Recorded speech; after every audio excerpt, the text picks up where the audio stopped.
guys, and welcome to the April edition of Game Release News. This month we only have one really big release, and that is, of course, God of War. But other than that, we have a bit of DLC incoming, we have some indie games, and we have some second tier releases. I do apologize for this being a little bit late, but there's nothing coming out until the 3rd anyway, so it's not that big of a deal. You're not missing anything. As always, we'll have the actual releases first, and then the things like DLC, like the new Call of Duty DLC, ports, and anything else will be allocated to the end of the video. Got all that down? Shao Kahn's in the back, let's get this rolling. Our first game this month is The Adventure Pals. This is an action platformer with cute graphics, although it does seem a bit childish. The premise is saving old people from the antagonist, Mr. B, as he's turning them into hot dogs. Weird, I know, but you get to ride a giraffe, so if it's one of those days, check it out. Release date is the 3rd on PC, PS4, the Switch, and Xbox One. Crisis on the Planet of the Apes VR. This is a VR game centered on the Planet of the Apes post-apocalyptic universe. You must navigate by jumping and climbing through a terrifying world, avoiding human destruction, and leading your fellow apes back to Caesar. Release date is the 3rd on PC and PS4. Sir EATSALOT.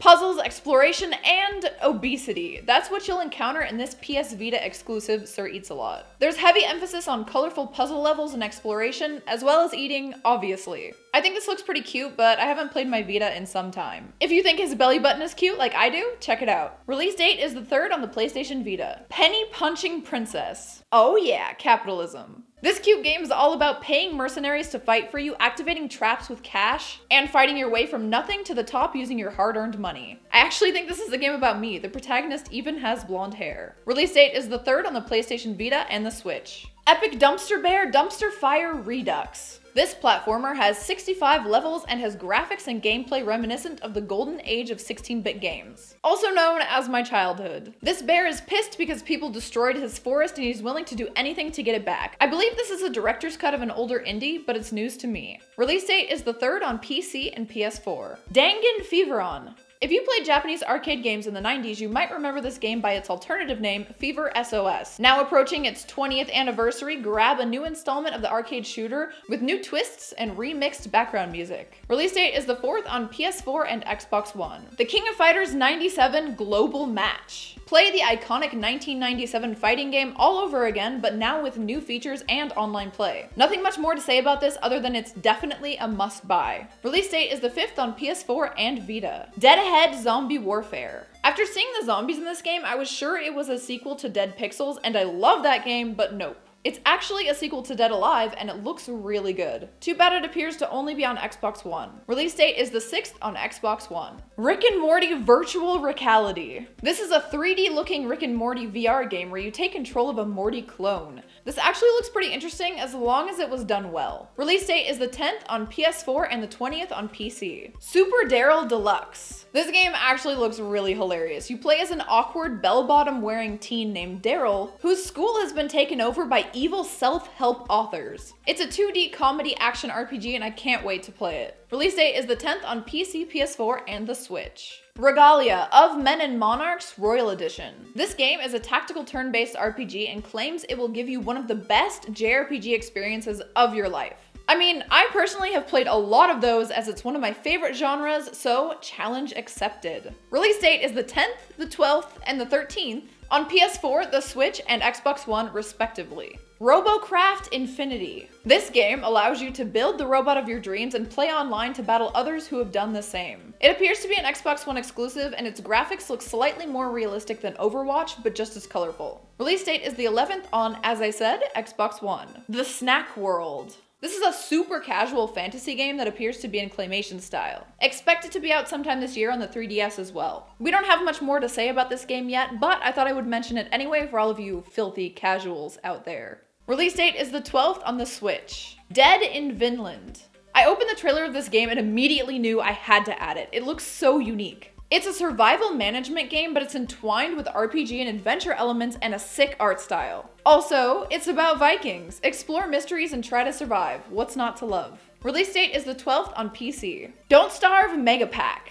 I actually really adore this game, and now you can get the Mega Pack on console. This includes a split-screen version of Don't Starve Together, which is the multiplayer version, and my Don't Starve of choice, as well as Reign of Giants and Shipwrecked. Release date is the 17th in the US and the 20th in the UK on PS4 and Xbox One. Yakuza 6, The Song of Life. The newest Yakuza game is coming to the West on PS4 exclusively. It boasts amazing hyper-realistic graphics and the latest evolution of the Tokyo red light district. Sounds and looks exciting. I love Asian chicks. Release date is the 17th on PS4. Nintendo Labo. This is a game, as far as I can tell, where it teaches you how to make do-it-yourself creations and bring them to life using the Nintendo Switch. Kids use cardboard to interact with the Joy-Con controllers in the Switch console. Kits start at $69.99. Release date is the 20th in the US and the 27th in the UK on the Switch. God of War! Hold on, I can do that better. God of War. This is definitely the biggest one for me this month. A new fucking God of War. Kratos and the Norse-based God of War universe is my favorite video game franchise of all video game franchises. I'm not 100% certain I'm gonna like the Kratos raising a kid aspect, but this game looks fucking exceptional graphically and it's fucking God of War, so it's gotta be good. Release date is the 20th on PS4. Frostpunk. This game is gorgeous graphically and features the perpetual question of when is it okay to abandon relative mortality in order to further society, except in the world of Frostpunk, it's not just about technological advancement and capitalism, but the entire survival of civilization in a frozen world. Release date is the 24th on PC. Galgun 2. So, in this game you're an unlucky young man who all of a sudden becomes irresistible to anime schoolgirls. You get this gun that basically shoots orgasms at them and blows their skirts up and jiggles their titties in the process. Sounds like a good fucking time to me. I hope the PC Twitch overlords don't ban this. It'll be coming to the PS4 and the Switch on the 24th in the US and oddly enough earlier in the UK on the 13th.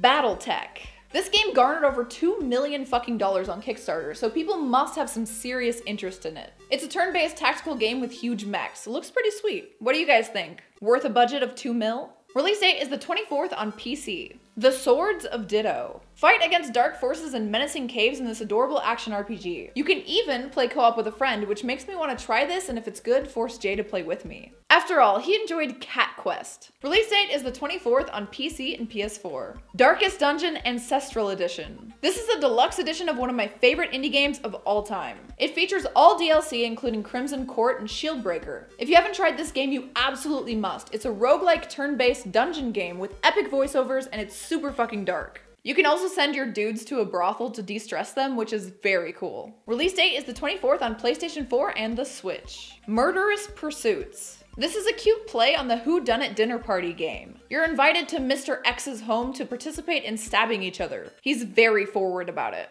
You enter a Victorian-era ship and you're an aristocrat. You have to use stealth and cunning to come out ahead of your friends in multiplayer madness. Release date is the 26th on PC. Okay, from here on out we have DLC, ports, reboots, and what have you, things that aren't directly new releases of the month. Let's do it. The Elder Scrolls V Skyrim VR. The Skyrim VR game is coming to PC this month. If you play on PS4, you've already picked it up back in November, but now you can get it on my platform of choice. Have you ever wanted to experience every ounce of content available in the Elder Scrolls V, including content from the add-ons, including Dawnguard, Hearthfire, and Dragonborn, but in fully immersive VR with crazy true-scale scenery? Yeah, me either. I play Skyrim in third person. Release date is the 3rd on PC. It's also available on PS4. Metropolis Lux Obscura. This sexy comic book noir style game is coming out on a few more platforms this month. I hadn't checked it out previously, but if you want it on PC and the PC alternatives, it's already out there as well. It's basically a unique and attractive puzzle game. Release date is the 4th on PS4, Vita, the Switch, and Xbox One.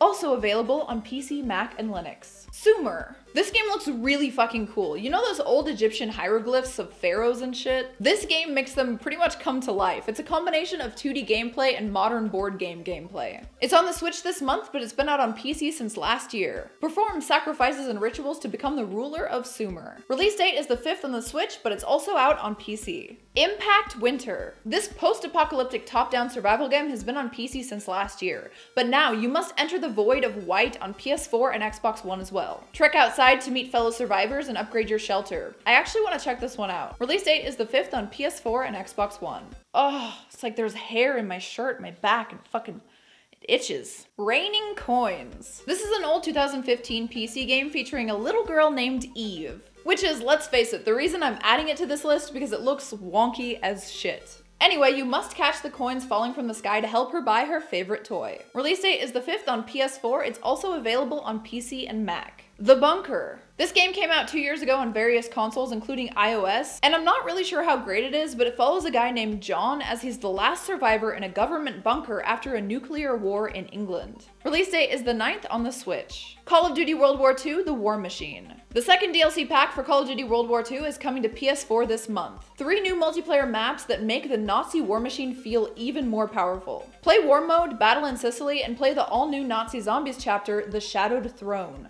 Release date is the 10th on PS4. PC and Xbox One are expected next month. BOMBSLINGER. This game has been out on Steam Early Access for 2 years now, but it's finally coming out on a bunch of different platforms. The gameplay reminds me a lot of the Bomberman games, but you're a gunslinger in a poncho. Play solo adventure mode with RPG elements or in a 4-player deathmatch with friends. Release date is the 11th on PC, the Switch, and Xbox One. HELLBLADE: SENUA'S Sacrifice. Holy shit, why have I not played this game before? It's been out since last year, and it's a third-person hack-and-slash game centered around Celtic and Norse mythology. You play as a chick named Senua trapped in a hellish nightmare in her own psychotic mind. The graphics are absolutely amazing too, and it's been given scores of like around 80% by critics. Release date is the 11th on Xbox One. It's also out on PS4 and PC since last year. Burly Men at Sea. Obviously it was the name of this one that caught my eye, but it's actually a really cool minimalist game based on Scandinavian folklore. It's already out on literally everything else including iOS and Android, and now it'll be out on the Switch this month. Release date is the 12th.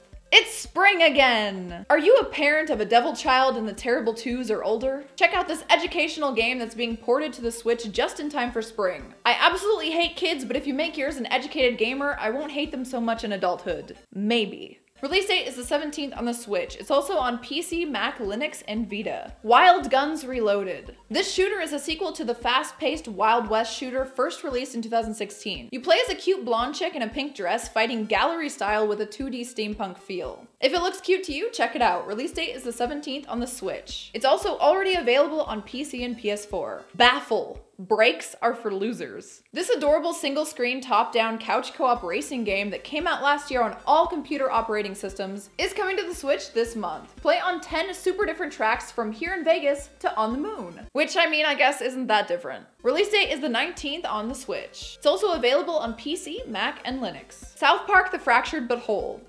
Butthole. South Park's newest RPG, the sequel to The Stick of Truth, is coming to the Switch this month. I absolutely love this game and its predecessor. If you haven't played either of them, you absolutely must. Release date is the 24th on the Switch, but it's also on PC and PS4. Runbow. This is an action party game for 8 players in couch co-op or 9 players online. Each player represents a different color and can control the visibility and in turn the existence of platforms by swiping their colors around. Play head-to-head, King of the Hill, or arena modes with your friends. Release date is the 24th on the PS4 and the Switch. It's already been out on PC. Emily Wants to Play 2. I fucking hated this game and its first installment, but if you want really shitty jump scare first-person horror games, or you make sellout content on YouTube via your PS4, this might be for you. The game's already out on PC, Mac, and Linux, but you can get it on the 24th for PS4. The Invisible Hours. I've never heard of this game before, but it has murder mystery and Tesla in the description, so I'm intrigued. It's a VR game already out on PC and PS4. Tesla is murdered and you have to find out why, while attending a party he himself invited you to attend.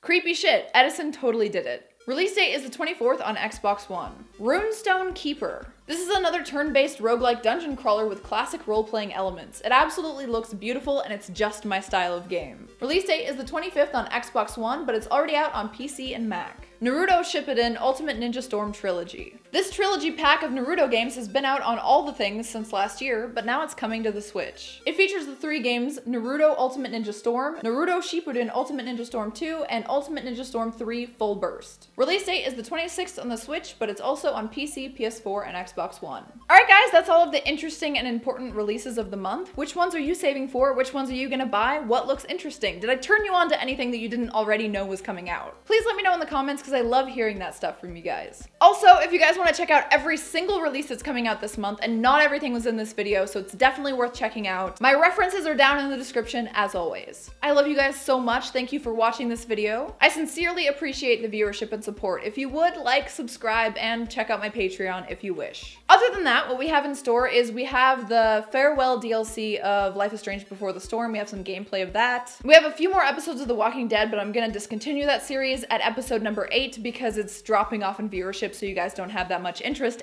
and I want to replace it with a bunch of my boss fights from Dark Souls 3. I'm actually going to pick up and finish that game, then I'm going to start with Demon Souls on Twitch. So if you guys want to follow me on Twitch, please check that out. It's twitch.tv/TaraBabcock. Other than that, all of my links are in the description, and I will see you guys next month with a new game release news. Mwah! Love you guys. Bye.